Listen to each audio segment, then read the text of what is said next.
There you go. Thank you, Sheila. Good evening, everyone. My name is Adam Chaparian. I am the Torrance City Manager. I have the pleasure of being joined tonight by our Fire Chief Martin Cerna, our Police Chief Jay Hart, our Finance Director Sheila Poisson, our Assistant Finance Director Ian Daly, and Crystal Covarrubias from our Finance Department, who's so kind in moderating the questions. This is an opportunity for us tonight to have an open and honest conversation with you regarding the current fiscal challenges facing the city of Torrance. Having said that, we'll give you an oversight of the history, some of the challenges that we faced leading to this point. Sheila will walk us through a set of slides which gives an in-depth overview of the current fiscal challenges for the city, as well as coverage of a potential sales tax ballot measure for city council consideration. When we get to the police and fire sections, we will pause and have each respective chief provide both a situational update regarding the current state of affairs with our staffing and the challenges we're having dealing with the COVID-19, especially now with the Omicron surge, as well as the potential staffing modifications and organizational changes facing the department. At the end of this presentation, you will have an opportunity to ask us questions, and Sheila will walk you through the methodology in doing so. So to bring us back to why we're here, I've been with the city about 20 years now, and over the 20 years, we've seen significant fluctuations in our operations, in our budget. The significant change happened back in 2008 with the Great Recession. We started seeing a shift in our revenue forecast, while the cost of doing business, our expenses exceeded revenues. Typically, like most agencies, we were able to increase our sales tax or property tax, utility user tax over the years, as well as rely on our reserves to be able to balance. But a few significant events have happened since 2008, which include, we had a refinery shutdown in 2015. We had the renovation of the Dalmo Fashion Center, which impacted the city's revenue. Granted, it's the second largest shopping center now, which was also impacted with the COVID-19. We experienced significant changes and challenges in our pension rates through CalPERS. In the same time frame, we experienced a significant response to homeless individuals experiencing homelessness and the associated costs in dealing with that crisis, as well as cybersecurity. The city experienced a cyber incident about 2 years ago, and our additional cost of doing business has increased about $1 million a year. And then in 2020, we experienced the pandemic, once in a century event, which really erased all of our reserves. Throughout this experience, our focus has been to deliver essential services. And was it not for the hardworking city staff and the support of our community, we would have had significant adverse impacts as a result of those challenges. We did receive support from the federal government through the American Recovery Act, a plan, about $24 million over 2 years, which really has been a lifeline in keeping city afloat. Now, most cities in our situation, LA County and in California, have implemented a sales tax increase. The LA County cap is 10.25. Sheila will give an in-depth overview of how that works.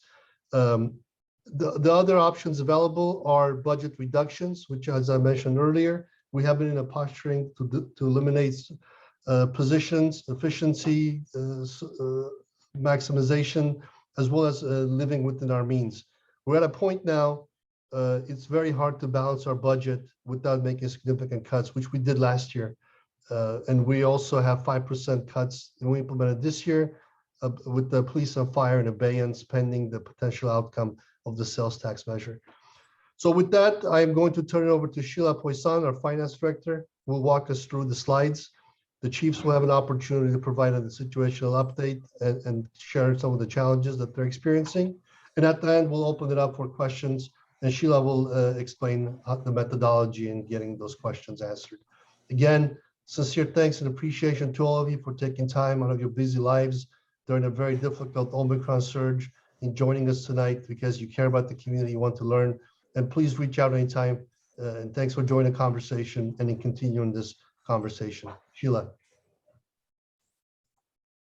Uh-oh, sorry about that. Let me try again.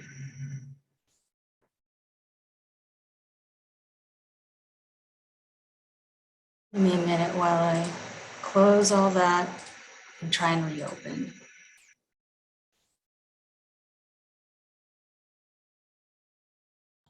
We're still adjusting to the Zoom platform, folks. We'll get it going, I promise. Okay, how does that? Perfect. All right. There we go. Thank you for all for being patient. As a reminder, this is being recorded. So for those that can't stay until the allotted time of 7:30, feel free to come back to our city website and view it there. If you could save your questions till the end and please submit it through the question and answer. That way Crystal can go through them one by one, and others also that are on this call can view your questions. In order to give everyone a chance to answer all of your questions, we'll go through all of the initial rounds. I understand there may be more than one question per person, but we'll go through, as I mentioned, the initial round first. And then once we get through everyone's initial question, we'll go cycle back again. And if time permits, we can answer other multiple questions. Without further ado, I'll move on with the slides. As the city manager had mentioned, we are currently in a financial bind that didn't necessarily 100% caused by the pandemic, but the pandemic definitely created the sense of urgency. So back in March 2020, when the pandemic first hit us, we had to very quickly come up with a revised budget scenario in which, knowing that sales tax, our #1 revenue generator for Torrance, would essentially be turned off in certain industries. So at that time, we went through significant rounds of budget cuts with council approving budget reductions. When we closed out that first fiscal year after the pandemic, we essentially depleted all of our remaining reserves. We went from having $16 million to $600,000. So as you can imagine, over the last 2 years, the at least financial priority was to rebuild that reserve balance in order to be able to respond to any sort of disasters or emergencies that may come post-pandemic or tomorrow even.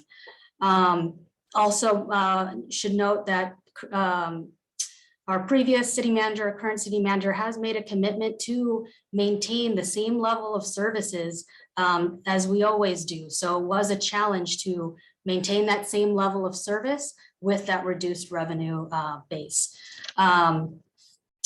City manager mentioned the federal reserves called American Rescue Plan Act has definitely helped.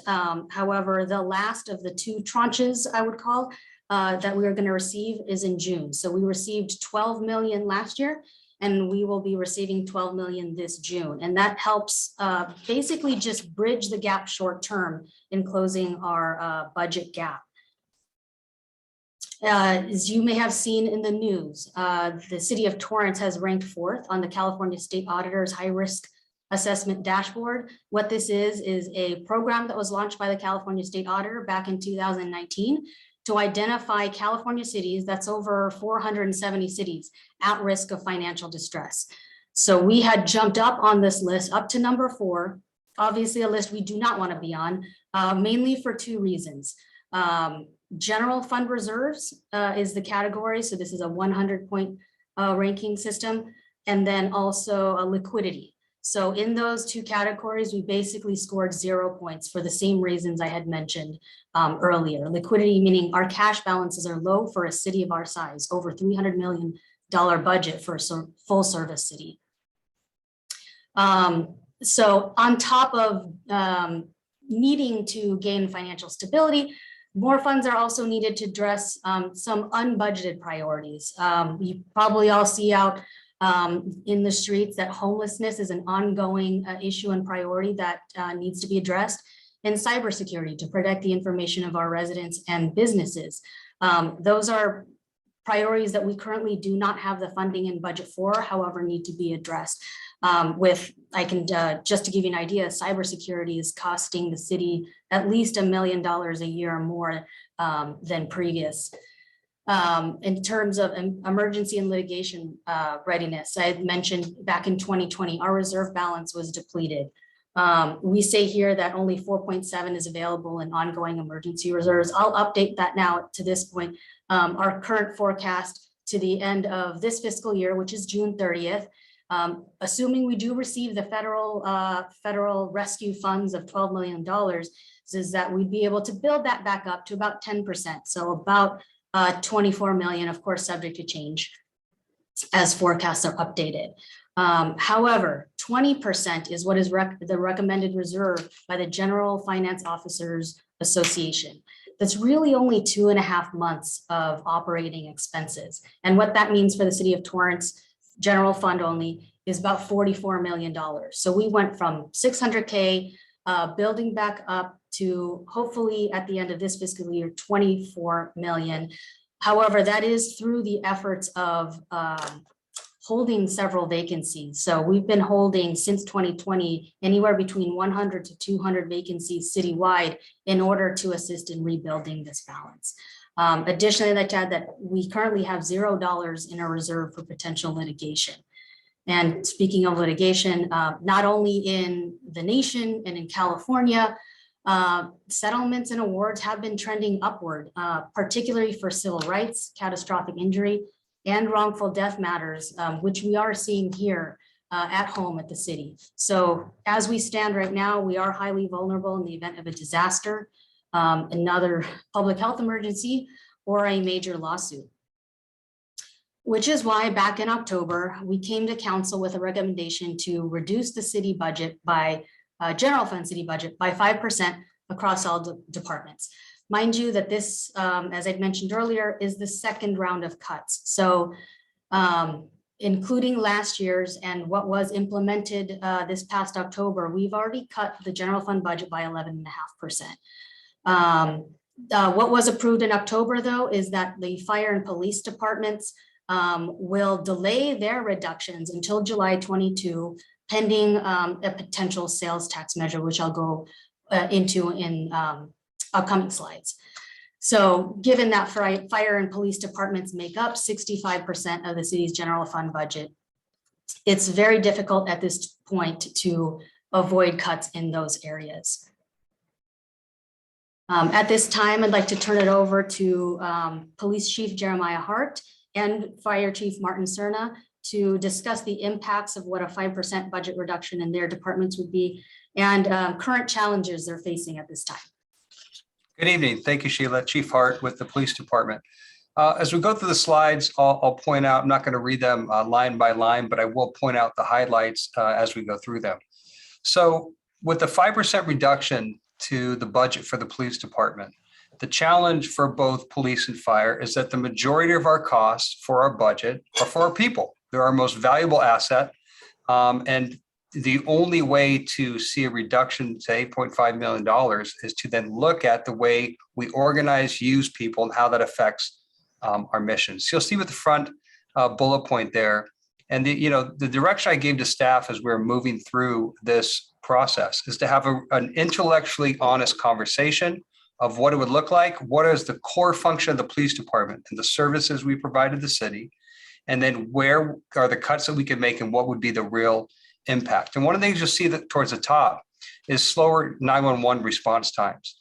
And what you'll see as we go through the slides is you look at the core competencies of the police department, just an assessment you can do on your own. Somebody calls 911. So we need to have dispatchers. So, they're in the center. And then they need to dispatch police officers. So we need them. Well, what kind of calls do they go to? So that's where we had to start looking at what calls do we go to now. And we're a full service police department. One of the things I'm very proud about in our city, one of the reasons why I live in our city, is we respond to all types of calls. In our city, if you get to a property damage only collision, a police officer is going to come out and do a report. Most cities in LA County won't do that. If you live in our city and your house gets burglarized and you have no suspect information or even any follow-up evidence, we will show up and we will still take an information report only.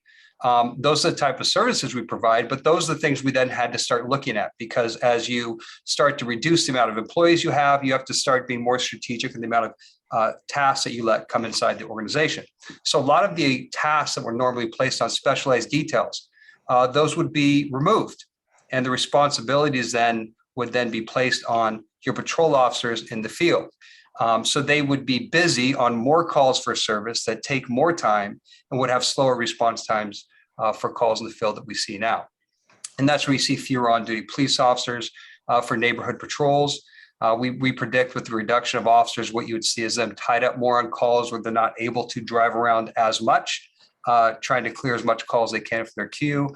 And then we would see some of those eliminations of those specialized assignments of programs that over the years in the 90s, we started to build out. So we saw that there was a police presence was needed at school. So we created school resource officers, and we wanted to enforce more community policing. So we created community lead officers, and those tasks would have to then be absorbed back into patrol. And of course, the patrol officers can only do so much when their priority is priority one calls, meaning crimes of violence, suspects conducting some type of crime. We try to get there more swiftly. Next slide, please. Then that gives us to the reduced capacity for criminal investigations. So one of the things we'd have to see for a reduction, we'd see a reduction in detectives, so we could take those employees and move them into patrol. And then if you do that, you have to manage the type of investigations that you then conduct. So we would see less work that would normally be done. Specialized details and detectives would go away. And we'd really try to focus on those primary priority one calls where we have suspect information, crimes of violence, and some type of follow-up evidence to seek prosecution. And I really want to point out the reduced ability to recruit and retain police officers. Right now as the chief of police, one of my, primary jobs inside the organization is continue to speak to the hearts and minds of the officers. And just having the talk and the dialogue about budget reductions that we're facing, they ask questions. Chief, are we safe? Or is our job safe? And not only is our job safe, but are we going to be working for a city and a police department where we have opportunity to gain expertise and serve in a broader capacity, opportunities to go to a specialized detective unit, opportunities to go to traffic enforcement, and learn how to do complex investigations? Are those opportunities going to be there? And so my job is to keep them focused on the mission and focus on the community, and try to answer that as honestly as I can, but also speaking to the facts of what these budget reductions could mean. Next slide, please. And so these are examples of some of the specialized units that we would have to dissolve and then absorb some of the responsibilities back in patrol. The vice and narcotics unit. So we would have to pull them back to have them support staff in a patrol to meet that budget reduction number. Economic crimes, that's another example of one of those details that we have that really offers a good service when people are victimized. But we'd have to ask people to work with their insurance companies, work with their credit card companies for those types of calls. And then, of course, with property crimes, we have to really dial down what the benchmarks are for the type of investigations that we would try to follow up on, and really have to dial it down so we have the most success, meaning solid follow-up evidence or a good suspect description. Next slide, please. The community lead officers, again, the specialized details that these community lead officers do, we would have to take those responsibilities and place them on officers. Of course, then we have to balance that with priority one calls for service. The mental health evaluation team. So we have a newly formed team where the mental health team goes out there and they spend a lot of time on these types of cases. Time gives us safety. Safety gives a better outcome. So what you would see is patrol officers try to do the best they can. But that means that, the average mental health call can take at least 60 minutes to try to talk with people and get them the resources they need. And that would tie up our police officers in the field, resulting in the slower response times of priority one calls. And of course, it's also connected to our community affairs division. We would have to really create a model where we try to have on-duty people working patrol shifts to try to make it to that vacation check, try to find time if they're not chasing calls for service to drive through parks. Next slide, please. Then that's the end for the police department, and then I'll pass it off to Fire Chief Cerna. Thank you, Chief Hart and Sheila.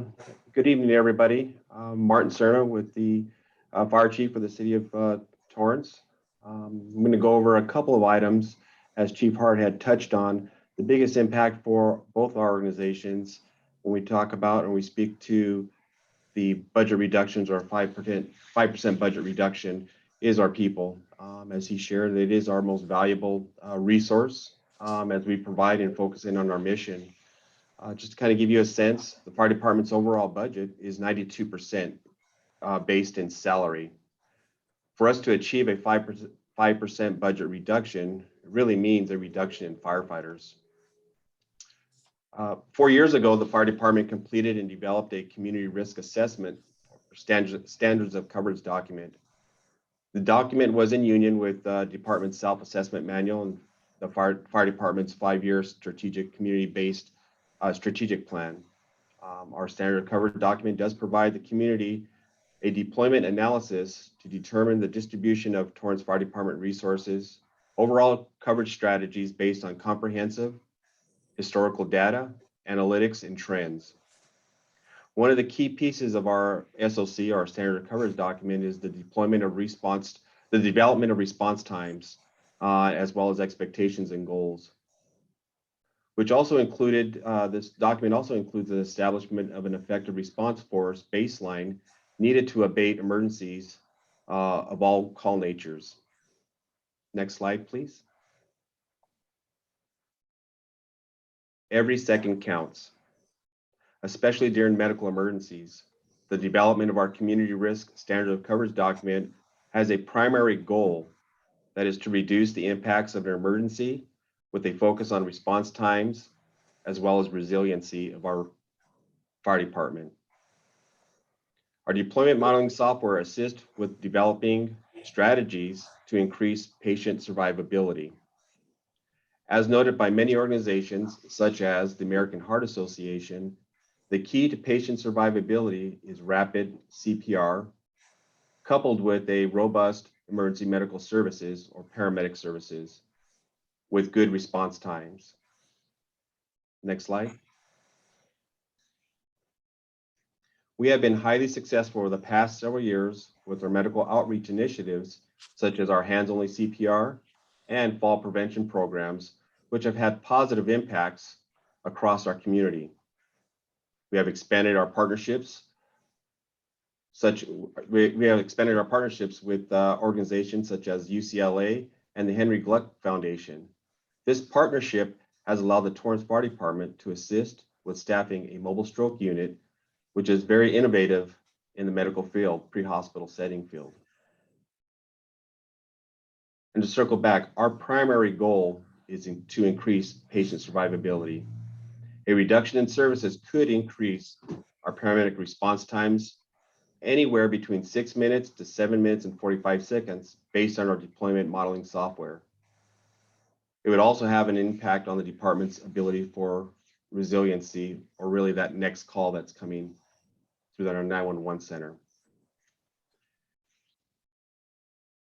One of the challenges we are facing as well with the current recruitment of new firefighters is we are competing for the same amount of firefighters across the region. Every fire department at this point is really recruiting. And when, as Chief Hart touched on, we want to make sure that we provide the ability for our firefighters to have really everyone in our organization to have the ability to have a career that allows them to be challenged and give them the tools necessary to make a difference on a daily basis. We had the opportunity to see some of those impacts. If you had the opportunity to see an article in the Daily Breeze, I believe it was last week, that touched on the current pandemic challenges we're facing, or the current surge in COVID cases we're all experiencing here in Los Angeles. In the article, it did state that one of our local partners, Los Angeles County Fire Department, was struggling to maintain service delivery because of staffing shortages. Coupled that with the staffing impacts at our local hospitals, you can see the dramatic decrease in potential of patient survivability. With that, that concludes my slides. I'll turn it back over to Sheila to touch on the public works piece. Thank you, Chief Hart and Chief Cerna. Moving on to the impacts in public works, which we are already seeing these have already been put in place, is that you see longer delays really to streets and potholes, obstructed pathways and repairs to our sidewalks. So there's also delays in there that we've been managing so far through overtime, really. So ultimately, this is a public safety issue for those that use our roads and those that walk our streets. In community services and community programs, fortunately, the reductions that have taken place in community services don't have too much of an external impact to the community. There have been efficiencies that were identified within mostly in the administrative areas.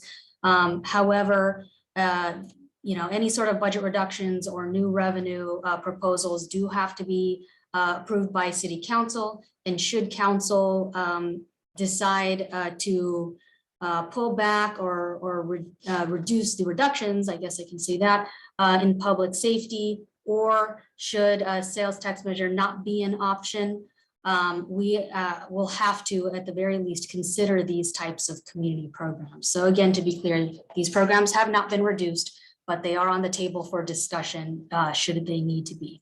And those are programs such as senior programs, after school, camps, early childhood, youth sports, our 4th of July fireworks, Armed Forces Day parade. So these are programs that the city of Torrance has grown to love and enjoy, but again, are on the table for discussion. It also includes closing multiple library branches. We do have 6 library branches here in the city of Torrance, and it costs about $7 million to operate all 6 of them. As you've seen for the last 2 years, but even just in this last week, we are in a constant environment of change. Not just global economic factors, the stock market really shifting wildly up and down over the last year, and a housing market slowdown, which has yet to come forward. We hope the housing market continues to rise as we've seen here in Torrance, but we just don't know when that slowdown might come. But there's just a constant level of uncertainty. I mean, I wouldn't have known that I'd wake up Saturday morning having to hop on a call to discuss a tsunami.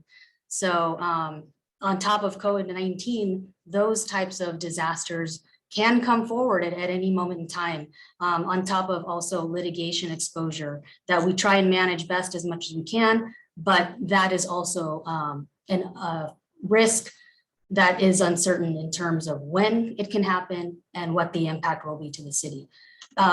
Also drought conditions, I can add that the state has recently actually had mandated certain drought reduction conditions and reduction measures that are similar to back in 2012 that could affect our utility users tax. So why are we here to propose a sales tax ballot measure? One is to, of course, stabilize the operating budget. One thing I should have mentioned in the first couple of slides is that we did do a 10-year projection going out, and even with it in the 10-year and with anticipated sales tax growth, we're still at a structural deficit.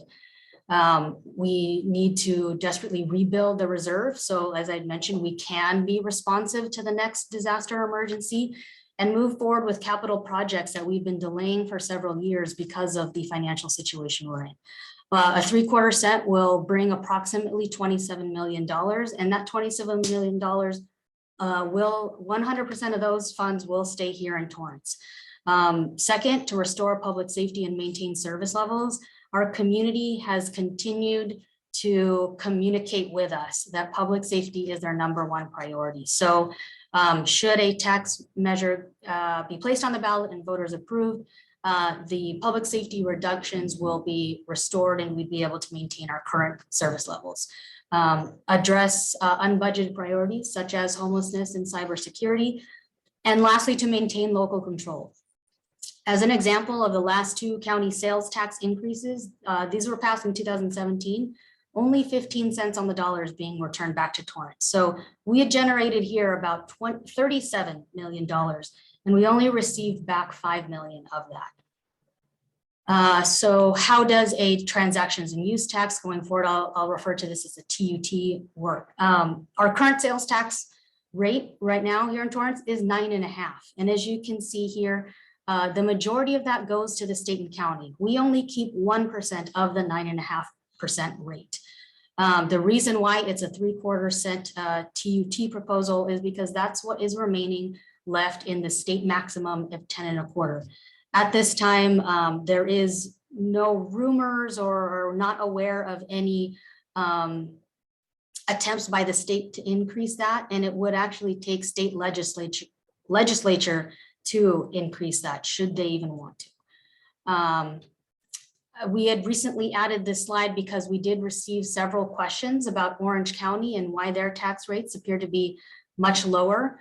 It is true, the Orange County sales tax is 8.75, and long story short, it's because their county takes less of it than ours. So you can see here that the Los Angeles, with all these measures, they're charging 1.25%, whereas in Orange County, only 0.5% is being taken by the county. I will go into the slide saying that we are not alone in this situation. Over half of California cities have already enacted a TUT. In LA County, 60% have, and half of those cities became effective in the last 3 years. And if I were to guess why, I would think it was a race to the ballots after 2017, when cities were noticing that the county was basically siphoning off the funds. How about our comparable cities? So as I'd mentioned, we are one of the few cities in LA County that do not receive a locally controlled funding source. So when I say locally controlled, it's because a TUT, 100% of the proceeds stay here in Torrance. For those cities that are between 100,000 and 200,000 in population, which are listed here in LA County, most of these cities, as you can see, have already enacted a TUT, even those that do contract with LA County Fire and LA County Sheriff. We typically compare ourselves to Pasadena, Glendale, and Burbank because they, as we do, have their own in-house public safety for both fire and police. So our costs are significantly higher than those that contract. But even again, as I said, those that contract also have a TUT, with the exception of West Covina. I'll note that they made the attempt to pass one, but unfortunately their attempt had failed. How about our neighboring cities? So we are the largest city in the South Bay, not necessarily comparable, but we do like to know what our neighbors are doing. And what we had found is that all cities in the South Bay, with the exception of the Beach and Palos Verdes cities, have enacted a TUT. El Segundo's works a little bit differently in that their 3/4 is enacted when LA County or another agency passes a TUT. However, we also don't know whether that hasn't yet been tested in court. So have yet to see how that would work out. In terms of the Beach and Palos Verdes cities, I'd like to note that with their budgets, they rely more heavily on property tax as opposed to sales tax. So there's very little incentive for these cities to move forward with efforts of a sales tax measure, as it wouldn't have as much of an impact to their budgets as it does these larger cities. Currently, based on a analysis that was done by our sales tax consultants, HDL, about half of our current sales tax revenue, the Bradley Burns is what it's called, are generated from non-residents. We are very fortunate here in Torrance to have the Del Amo Fashion Center and also several car dealerships that bring in several non-residents to shop here. And further, it's estimated that if a TUT is passed by voters, about 29% will be generated from non-residents. To an individual, what does that mean? That would mean that for every $100 that's spent or $100 purchase, that would be an additional 75 cents added to your purchase. Or if you spend $1,000, it'd be an additional $7.50. Essential purchases like groceries and prescription medicines are exempt from this sales tax, so not as much of a burden to those on fixed incomes. And then lastly, to close out the conversation and conclude, we are all here to set Torrance on a path toward success, financial stability, and an ability to be able to respond and maintain our city services regardless of what comes to us tomorrow.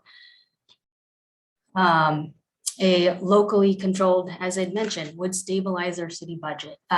It would come with, if city council approves placement on the ballot, and if voters do approve this, it does come with fiscal accountability protections, including a required annual disclosure of public spending specific to this tax alone, mandatory annual audits also specific to this tax alone, and potentially, should council choose, an independent citizens oversight of these taxes. And lastly, we have been gathering feedback from the community since we have put forward our efforts in sending out this important message. We actually received over 3,000 responses back. So thank you to those on this call who did respond. As you can tell from that number of responses, this is important to our residents. So at this time, I'll open it up for questions. And if there's anything the city manager would like to add. For being here tonight. As Sheila mentioned, and we're trying to give you an open and honest assessment of our current state of affairs.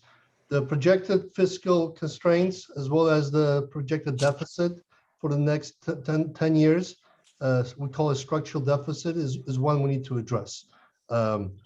We are at a cross point. I also want to highlight Torrance as a community is very well positioned as a city of the future.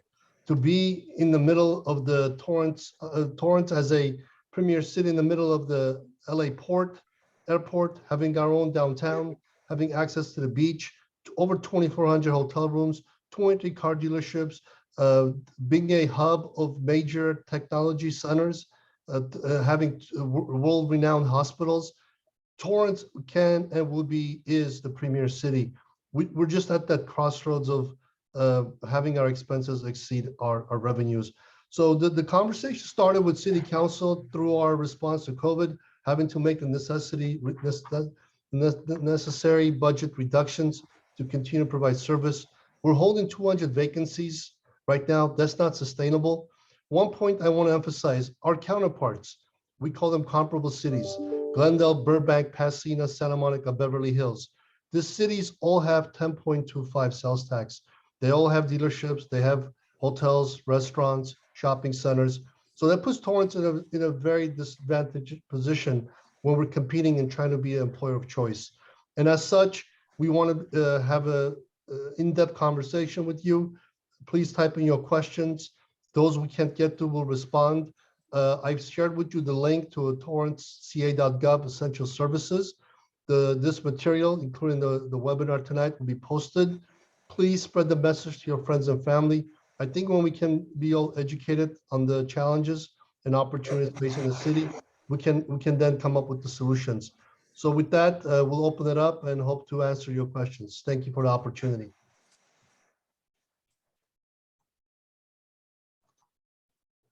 Okay, so we have a few questions in the Q&A. The first one is from Deanie, and I did request clarification, so let me also pull that up. So for Deanie's question, isn't the budget data already stale given inflation data that came out at the end of 2021? And then he did say, given this information, we will, let's see, we would have yearly sales tax increases requests for years to come. So they're basically asking with the budget data and the inflation data that came out at the end of 2021, wouldn't this just mean that we would essentially be requesting a new sales tax increase every year? In terms of the budget data being stale, we review our forecasts every quarter. We typically come forward to council in October and March of every year for any sort of budget adjustments. That's kind of the standard budget cycle, but we do update our budgets, whether or not it's upwards or downwards, for whatever the most recent information is. In fact, in first quarter, and I encourage you to look at our first quarter documents, we'd actually asked council to increase our revenue budget for those areas that we do feel strongly or confident that we would exceed our expectations. Mind you, that 2020 and 2021 were extremely volatile years, so very difficult to predict in a pandemic situation, but we did our best and we adjusted accordingly. In terms of asking for a sales tax measure every year, that wouldn't happen, as there is obviously a significant cost associated with, and cost and time associated with a tax measure. But as I mentioned earlier, there's a cap of 10.25. So if the voters did approve a 3/4, that would be it. We couldn't go any further than that. The state would have to increase the cap at the county level for City of Torrance to be able to seek additional sales tax. So the 3/4 that's requested will be the maximum until such time should council. Again, we have to go through an authorization process through the city council and seek voter approval, but that is not our plan. The next question I will take, Crystal, is if the sales tax measure passes, will the police and fire get you additional pay raises while the rest of us get virtually zero like the past 4 years? This is from anonymous attendee.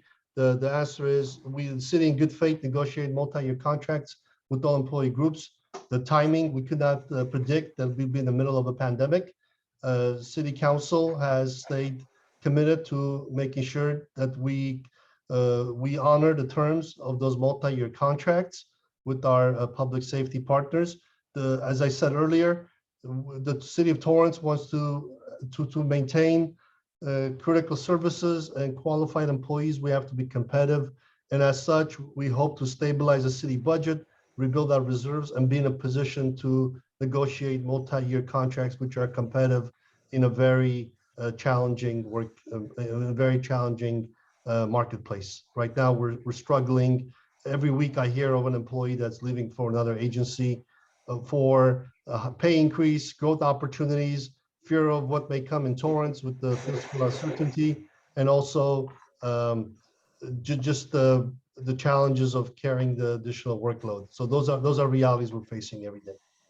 Thank you. Thank you, Aram. Okay, next question. I'm actually going to jump over to the chat. This is from Deanna Wilbanks. She asked the question, how is it possible to generate 37 million and only receive 5 million? What happened to the 32 million? It's basically because when the Los Angeles County passes a tax measure, which was a general vote for all LA County voters, they take that, but it's an allocation based on population. So they have what's called formula funding. So let's say Metro or any sort of agency, our agency, we only get a certain percentage of that. We don't get the full 1% that's generated here in Torrance. So we know what the full pot is, and we know we don't get the full pot. We just get 5 million back based on their formulas. Okay, thank you, Sheila. Next question from Mrs. Harris. Will the increase in sales tax remove the threat of job loss and loss of services? If the increase in sales tax will save jobs and keep our city safe, please place it on the ballot.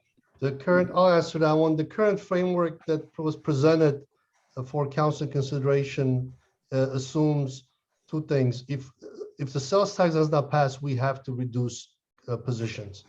In the case of police department, I think it's 41 positions, and in fire, it's 6 positions.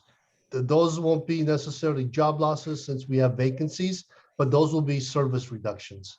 So your point is taken as far as the impacts. Chiefs, if there's anything you want to add to that. Thank you. Thank you, Aram. Thank you, Sheila. Next question from Liz Pino. So questions about program cuts. Historically, nonprofit organizations have been able to fill the void when city programs and funding have not been available. Does the city of Torrance have relationships with nonprofit organizations that can help these services to continue in case the city finds that these programs cannot be funded any longer? Do we transition this to them? We do have many community organizations working hard to fundraise. It is a limited pool of funding available for the organizations since they're all typically fundraising within the city. Some of the magnitude of the programs, for example, the after school, we hire staff and coaches We book facilities, and that would be not an impossible task to shift to our nonprofits, but it will make it difficult for them. Nonprofits do raise funds throughout the community and throughout the year to help offset some of the cost, but there are significant subsidies that are supported from the city. And if Sheila and Ian want to chime in on this piece, but we will continue to work with all of our nonprofits in hoping to find alternatives should we be in a position to reduce those services and programs.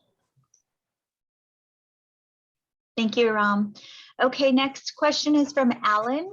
Did Torrance receive federal funds from the American Rescue Plan? And if so, what was done with those funds? Yes, we received our first tranche last June of $12 million. We're anticipated to receive the next 12 million. So for a total of 24 this upcoming June. It was essentially used to provide our current level of services to balance the budget. The budget that was adopted last May was budgeted, was really only balanced through the use of the $12 million of funds. And even with the $12 million, there was an additional $4 million deficit that we've managed through holding vacancies. So with those efforts, again, we're trying to rebuild what the reserve, up to the reserve balance we need to have. Should we not have received the 12 million, or if we don't receive the 12 million in June, we would definitely have closed the year in a deficit situation. And if I may add, the funding we receive from the federal government is one time. Our city's operating deficit is an ongoing basis, annual basis. That's why the infusion of additional revenue will help us balance the budget moving forward. Perfect, thank you. Next question from David. I know there has been discussion about how to ensure taxes are used for specific purposes. Can you elaborate on the differences between a special tax and a general tax? Sure. Special tax requires 2/3 vote. For example, if you want to, if the community was to consider a specific tax for public safety services only, that would require a higher threshold for passage. The general tax that we're proposing only requires majority 50+1, and obviously the allocation of the funds that are accumulated or received as a result of the sales tax will be subject to City Council approval and oversight, as would be the special tax. Thank you. Okay, I'm going to jump over to the chat. We have a question from Sue P. According to the Daily Breeze, there were certain mismanagement of the funds. Please provide examples of such cases. There's no other context there. Yeah, I don't, I've been with the organization for 20 years, and the city has always complied with all the government accounting standards, as well as our audits by third-party auditors. So I really can't respond to the question without knowing the specifics. But so if you like to email us specific section, we'll be more than happy to follow up with you. And I'll leave my email in the chat for everyone. Thank you. Thank you. Okay, so I'm going to jump back over to the Q&A. This question is from Lori. Why are we not pushing back on county and state to receive our fair share of existing taxes? The current tax structure is by law, as far as the voters in LA County have passed measures. I'll give you an example. When the measure H for homeless response was approved, the city of Long Beach was already at the 10.25 cap. So Long Beach residents do not pay into that pool. As far as any share allocation for Torrance, the city aggressively applies for any funding and grants that are based on either formula allocation or on a competitive basis. We do that across the board, state, county, and federal level. And if there's any time of discretionary funding, we will approach the county and all those other agencies for Torrance to share. Thank you, Ram. We do get shares from gas tax, all the different tax measures that the county has passed. But just to clarify, the 1% that the city gets that's strictly for Torrance from the 9.25 collected. If we were to pass the additional 3/4 of a penny, That's almost doubling the amount that would come back to Torrance. That's all about local control. All that funding will stay in Torrance. Thank you. Okay, next question from Michael. The Torrance general population needs to understand the need for this increase and that visitors to the city will share the expense. How are you going to continue the advertising of this issue? Sure. If I may speak of process, this discussion started with the COVID, with the budget, and then we explored options, including the budget reductions we implemented. The other option available is a parcel tax, which only goes to property owners. We felt that the sales tax would bring in, as we said, with the projections, 30% will be outside of Torrance revenue coming in. The city council approved a poll of likely voters in Torrance, which we conducted back in August. The poll identified that there was widespread community support with need for additional outreach. As such, we engaged in outreach effort. To date, if you're a Torrance resident, you received 3 mailers from the city. We used all available social media outputs available to the city of Torrance through social media, the Torrance Daily, COVID Daily Updates, as well as our newsletter. Sheila, myself, and the chiefs and the city team have been on probably over 30, close to 40 community webinars of this magnitude. Today's webinar will be posted and we ask you to share. City Council, we're in the second poll. Based on the outreach we've done, we'll measure if the outreach efforts have had an impact on public opinion, whether or not our community continues to support the effort. That information will come to City Council next Tuesday. At that point, Council will have the opportunity to direct staff to bring resolutions, to formally adopt resolutions in February, which will place the ballot measure for your Torrance voter consideration on the June 7th ballot. But the city cannot engage in advocacy by law, so we're engaged in a public outreach education effort. Should there be a full council approval to place the measure on a ballot, the community at that point can organize a advocacy campaign and engage in fundraising and get out the vote efforts. But the city will continue to be involved in education outreach. Thank you. Thank you, Aram. Next question from James. If the tax doesn't pass, is there any chance the contribution to CalPERS for active employees would need to be reduced? CalPERS benefits are protected under the California rule. So no, the change, unless with the caveat, unless the state legislature takes measures to modify the formula. The state did approve the California Public Employee Pension Reform Act of 2012, which became effective in 2013. We're close to half of our employees were hired since 2013. That's a significant turnover in less than 10 years. And those employees pick up 50% of the normal cost and their pension is capped. Again, a good plug for our webinar. Please go and check it out. It gives a good overview of the CalPERS rules, regulations, as well as the city's current standing. And again, if you have any other questions on that, I put my email, feel free to follow up. Thank you. Thank you. Next question is from Jimmy. Please speak to how, if the city doesn't enact the sales tax, another agency could. For example, in that instance that Sheila provided, the LA County, other tax districts such as Southern California Air Quality Management District could potentially put a measure that will seek to take the additional 0.75. So that's clear examples. And the cities back in, as Sheila mentioned, 3 years ago or so, many of the cities, our comparable cities, enacted in 2018 did the same effort that we're doing to increase theirs and avoid future agencies from taking the city's portion. Thank you. Next question from an anonymous attendee.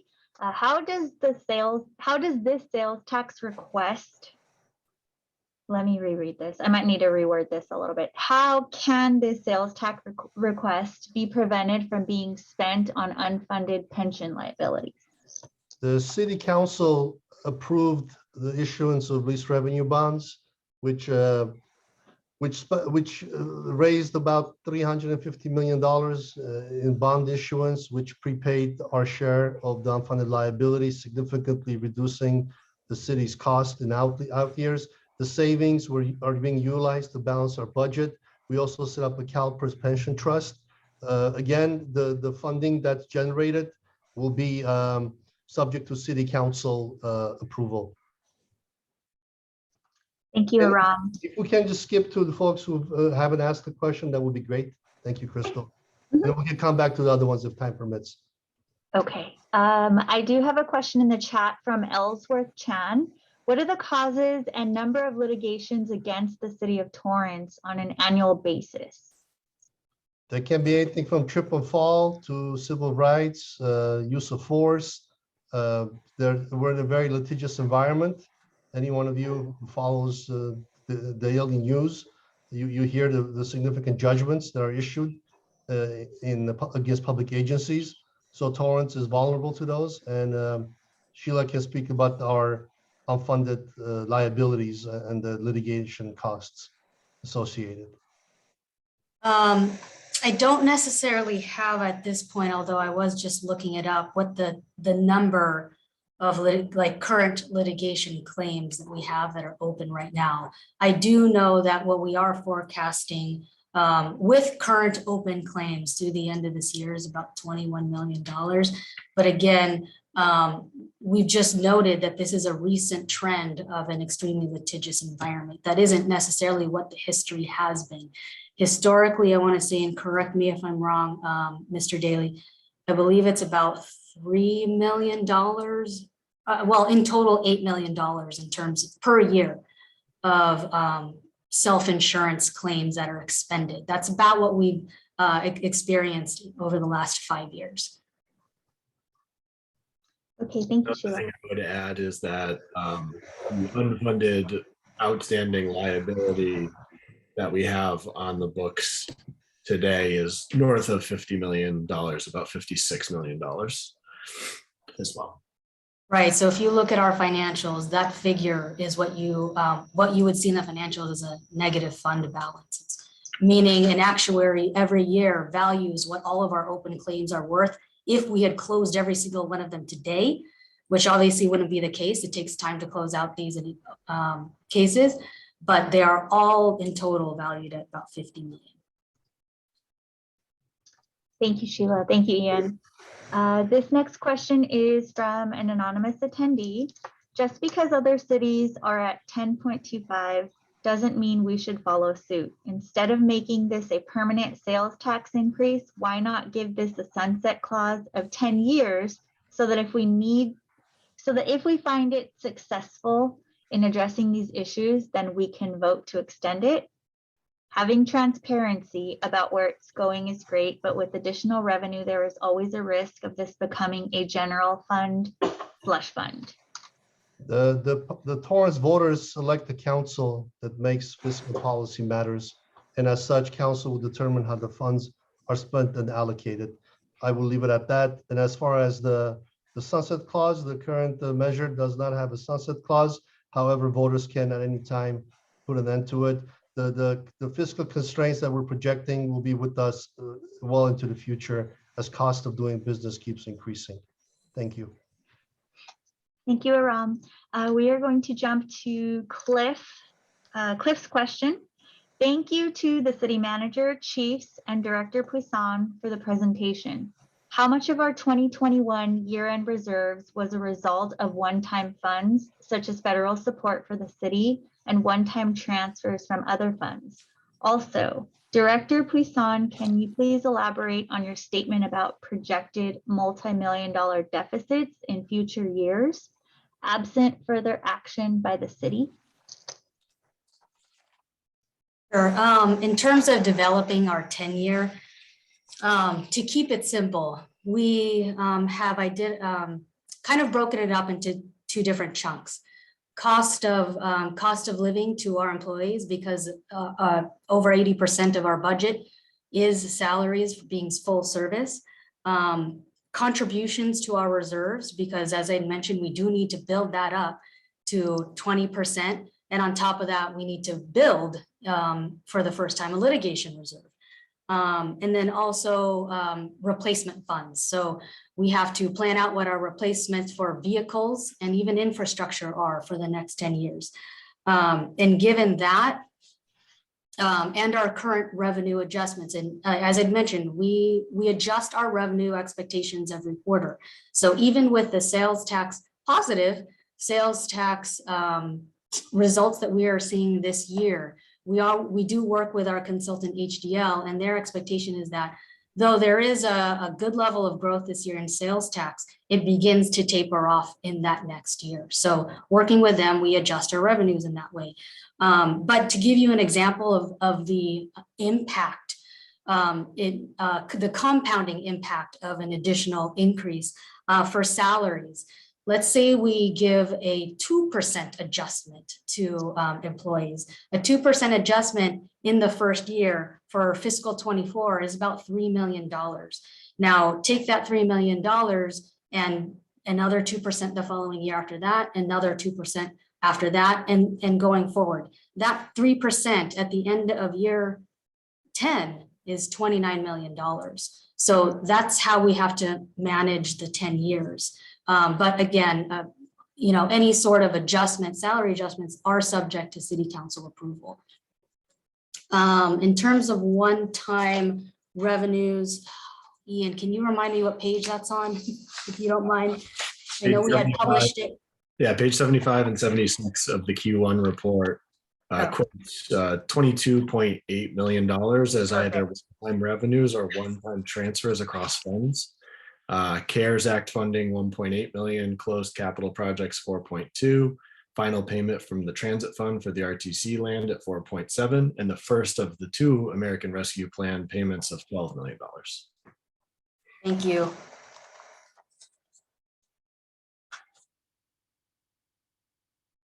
Did that answer the questions, Crystal? Yes, sorry, I was muted. Oh, no problem. Thank you. Okay, next anonymous question. Where are the measures to increase revenue? We have increased revenue in as far as the fees that we charge, but we're consistent with other jurisdictions. That's the extent available for us to increase revenue. We have several leaseholds which are in contract, and as those come open, we negotiate to market rate. If Sheila wants to add, I think we're consistent in our efforts and we'll continue to do so. But there's so much we can generate in revenues when you consider the magnitude of the challenges that we're facing. That's right. To add to that, in terms of revenue, we began charging our enterprise funds a franchise fee for use of our streets. But that's the extent. We had a study done to which we can charge our own enterprise funds. We did look at, we did do another fee study. Just this past June, we had City Council approve certain fees, mainly in the development and permit areas, to be closer to cost recovery. So the law only permits that we recover and charge only what the actual cost of service is. But even those increases were anticipated to bring only $500,000 of additional revenue to the city. The other areas we can look at, as city manager mentioned, are leases. Those do have a built-in CPI as they are negotiated. And lastly, our community programs. We have some leverage there. However, there is a balance we have to maintain such that it's still affordable to our community and that it would maintain the level of participation as well. We don't want to be overcharging, but we do a market, I guess you can kind of call a little bit of a market study, compare ourselves to other cities and what they're charging. And we typically subsidize those types of programs highly. Thank you, Sheila. Next question, also anonymous. You asked police and fire to reopen negotiations from their last MOUs to reconsider their 12% and 9% raises respectfully. Have you considered reducing executive and managers' pay salaries, many whom make well into 6-figure salaries? The salary schedules are based on salary surveys. Last one was done in 2018. We adjust by CPI the intervening years, which we have not given the fiscal constraints. The pay and benefits are consistent with the marketplace. We have highly trained executives managing the city. So the answer is no. Having said that, the executives also have not received any pay adjustments since their pay and their pay and benefits are tied to general employee increase. And as such, the general employees, as the anonymous post indicates, have not had an increase the last several years given our fiscal constraints. Thank you. Thank you, Ram. Next question from Nathan. Are there any other alternatives to this specific tax increase or cuts? Are any other forms of tax increases viable options? The alternatives are budget cuts, which we have proposed and implemented. It'll be challenging to balance without the public safety since they're 65% of our general fund. If I may also use this opportunity to clarify, the city runs its own enterprise businesses, water, sewer, sanitation, and transit. So when you take out those are fee or grant generated operations. When you take them out of the formula, and when you take public safety out of the formula, what's left is really the heart and soul of our community's programs and services. As Sheila alluded to earlier, libraries, after school, the parades, July 4th fireworks, that'll have a significant shift in how we operate the city. And that's why, sales tax is a difficult proposition. It's the last resort. However, as I said, between the litigation exposure challenges, as well as the structural deficits facing the city, it will be very difficult for us to turn a page. And this seems to be the most least resistant path forward, given Torrance is such a attracted city to shoppers and visitors. Our daytime population goes up to almost 250,000. Those individuals are benefiting from city services and operations, and it seems reasonable that the burden won't be carried solely by Torrance residents. That's why the sales tax is the option that's most viable at this time. Mind you, we cannot stop here. We will continue to run an efficient operation. We have done that over the course of the last 10 plus years, and we'll continue to do so, making sure that we embrace the latest trends and the benchmarks, and making sure that we're using automation and integration of technology to make us a competitive employer, as well as a city that provides services. Allow me to add to that, Aram, in terms of property tax, because we have gotten that question once before. The option for the city, if we wanted to go the route of property tax, is to do a parcel tax. Now, the options with the parcel tax are either equal across all parcels or weighted towards others. So as already mentioned, if we did a property tax, 100% of the burden would be placed on our residents and businesses, whereas a sales tax is at least shared with non-residents. And then second, if we did a very quick and dirty calculation of what would the flat tax be per parcel, there's about 40,000 parcels in Torrance. That would be about $675 a year per parcel. Now, even if it was weighted more heavily towards commercial or industrial, which could be done, it's likely that the cost per resident would still be higher, considering that 38,000 of the 40,000 parcels are residential, in order to generate the same level of revenue.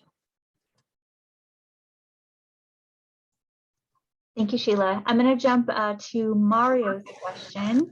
Please help us to understand the lease revenue bonds, i.e. leasing the streets. Very few cities do this. For example, West Covina, and it's not free money. It's a very unusual arrangement. Assuming you agree, you should understand healthy skepticism in light of complex financial instruments that led to the 2008 recession. What is the actual risk if default occurs? The way a lease revenue bonds is really little risk, because how it is structured is really more of a legal structure to allow the city to be able to borrow. Typically, when a city bonds or borrows money, they have to have a collateralized asset, which what our other debt is based on.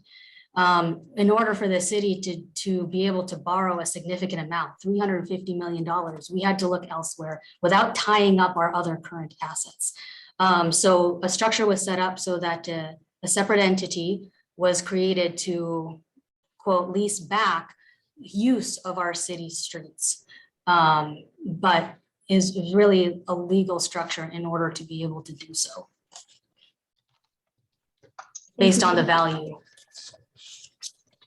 Thank you. I'm going to jump to the chat. There is a question from Assam. What revenue areas have been explored to balance our budget? Have we or are we planning on incentivizing businesses to come to Torrance? Any negotiation is underway with any new companies? We have, as far as the revenue measures, I think we already covered those with the fees. We are regulated by how much we can increase the cost of business fees that we charge in our enterprise funds. Again, we're talking about the general fund. As far as businesses coming to Torrance, Torrance continues to be an attractive community for businesses looking for access to the ports, the airport, an educated workforce with the universities that surround us. In recent, we had Stellant decided to stay in Torrance, their former L3 Harris. We attracted Epirus from a neighboring city. Companies do want to come and expand in Torrance. What they bring are good paying jobs, hopefully future shoppers and residents who can visit our dealerships and our mall. They do pay employee tax as utility users tax, but we are also having challenges with providing affordable or available housing to these companies who want their employee base to be closer to work. And as such, we're working through a housing study, a downtown redevelopment study, and continue to offer expedited plan check if desired.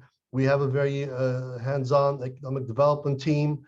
We work through our planning team to make sure we remove any hurdles in bringing companies to Torrance. We're also in the process of creating a ad hoc technology committee to continue to engage the business community and find ways we can attract and retain the businesses to Torrance.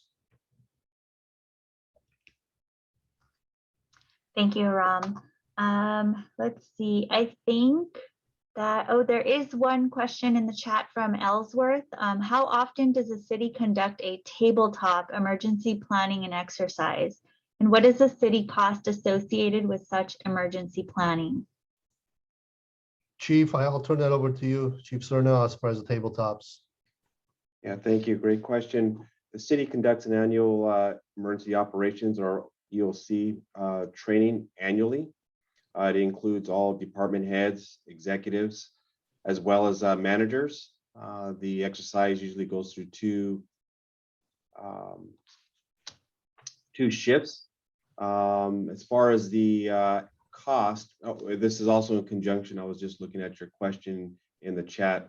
It's also in conjunction with the city's local hazardous mitigation plan, which has been in place since 2017. It goes to 2022. We'll be in the process of looking to partner with an agency or a organization to update that mitigation plan. I don't have actual costs related to that actual document, but we do have an EOC or an operation emergency manager that is a city employee that oversees the entire city's emergency operations planning. Hopefully that answers the question. Yes. And most of the, if I may add, most of the training is done during work hours, so it doesn't have any overtime or additional cost associated. And most of the individuals involved are managers and their salaries, so they're always on the clock. I would also encourage, there is a lot of this information I can post in the chat, direct link to our mitigation plan that is posted on our website. Thank you so much. Okay, so I'm just going through our Q&A feature. There is a question in regards to state legislation and homelessness. The question is, why isn't Torrance collaborating with other cities to stem the magnet, as this is not a Torrance problem, but a county problem? It's a national problem. It's a state problem. It's a county problem. It's a city problem. And as such, we've worked with the LA County Homeless Services, LAHSA. We're part of the LA County. The City of Torrance has been proactive in this arena with the support of mayor and council. We are in the process of building the temporary shelters here at Civic Center. We do have a anti-camping ordinance, which will be implemented once those shelters are built. So yes, we are working with other agencies. We're working the South Bay Council of Governments.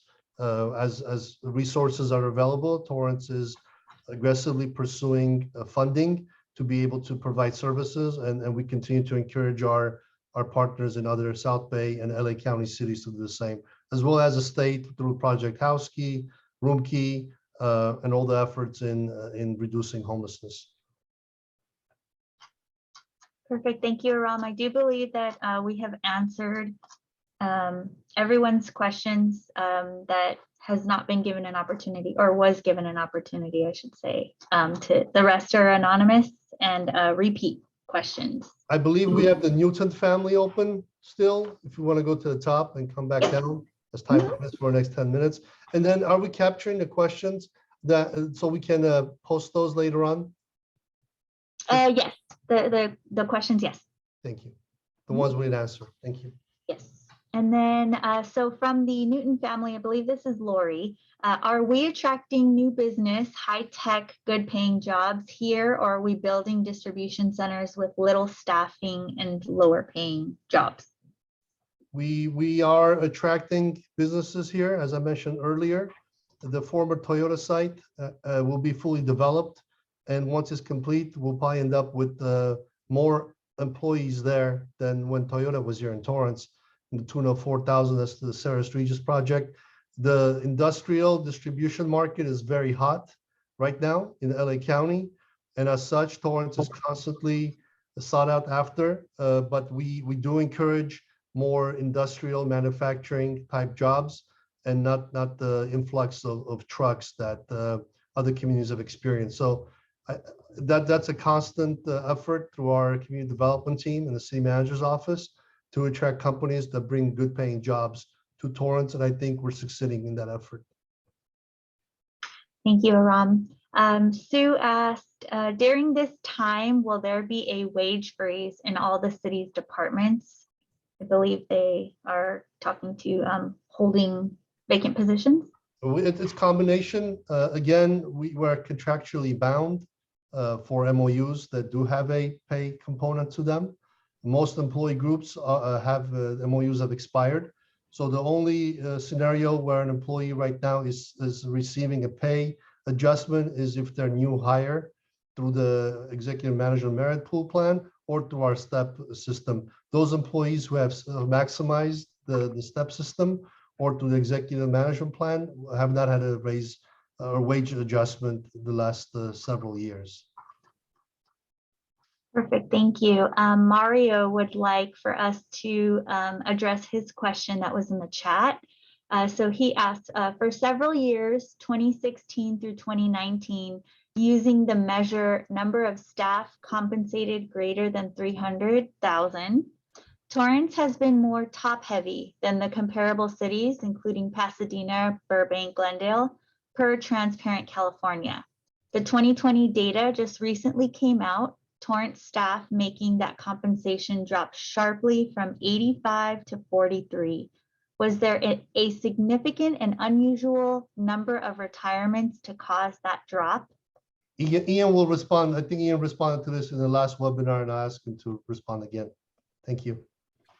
Sure, no problem. So one reporting change that we did from 2019 to 2020 was ceasing the practice of including unfunded actuarial liability payments with each person reported. Right now, for CalPERS costs, it just includes the normal cost, which is, in our eyes, the actual cost for that person. If we were to get rid of that person, those costs would change.